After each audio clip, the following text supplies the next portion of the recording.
Msaidizi wa sheria Siti Fakiali ameyasema hayo huko katika skuli ya Chasasa wilaya ya Wete wakati walipokuwa wakipatiwa mafunzo ya kupinga siku 16 ya vitendo vya udhalilishaji. Amesema wapo baadhi ya wanaume wanapotoa talaka kwa wake zao wanashindwa kufahamu misingi ya dini inavyoelekeza, jambo ambalo hupelekea migogoro kwa jamii. Amejikita katika udhalilishaji hususan wanawake kwenye masuala ya mirathi na talaka pia za kiholela. Utakuta mafunzo yamejikita zaidi kuwataka wanajamii kusoma zaidi elimu ya dini, kwa sababu unakuta wanaume wanapowaacha wanawake hawazingatii ile misingi ya dini imeelekeza nini katika talaka.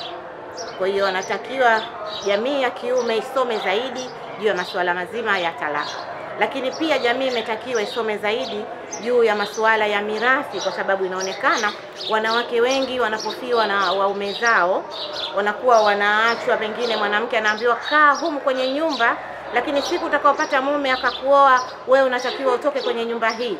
Kwa hiyo jamii inatakiwa iondokane na tabia hiyo, asome kwamba yule mwanamke pia na yeye katika mirathi ya nyumba alioachiwa na mume wake akiwa na watoto, na yeye ana haki yake ya msingi. Aidha, msaidizi huyo amewataka wazazi kusimamia majukumu ya watoto wao ili kuepuka vitendo vya udhalilishaji.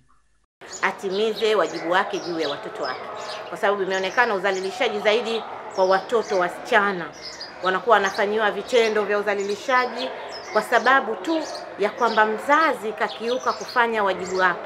Mtoto yule alitakiwa aangalie. Kwa hiyo mtoto labda mama ndani ya nyumba au baba hajui kijana wake kaenda wapi mpaka saa 5, 6 za usiku, au anamwachia mtoto anaenda kwenye sehemu za starehe au za shughuli ambapo mtoto yule kumbe alitakiwa amuongoze. Kwa upande wake, mkurugenzi wa jumuiya ya Wepo ndugu Hemedi Ali amewataka wazazi kuwa karibu na watoto wao pamoja na kuepuka kuwatolea maneno ambayo yanaweza kusababisha athari kwa jamii pamoja na taifa, huku mjumbe wa bodi ya jumuiya ya Wepo ndugu Juma Shabani akitumia wasaa wa kuiasa jamii kuachana na umuhali pindi vinapotokea vitendo vya udhalilishaji.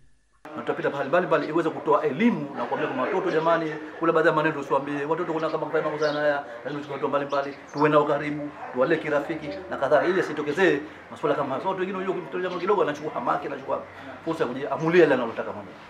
Tuache kuficha, tuondoshe muhali, lakini matokeo ya udhalilishaji ni magumu, tusiafiche. Badala yake sisi tuyatoe na tuende katika vyombo vya sheria ili serikali na taasisi zinahusika zichukue suala la sheria na uwajibikaji ili tukomeshe haya mambo. Mafunzo hayo ya kupinga siku 16 ya vitendo vya udhalilishaji yenye kubeba kauli mbiu tuungane kwa pamoja tutokomeze ukatili wa kijinsia. Nikiripoti kutoka kisiwani Pemba, ni mimi Maulid Hamisi.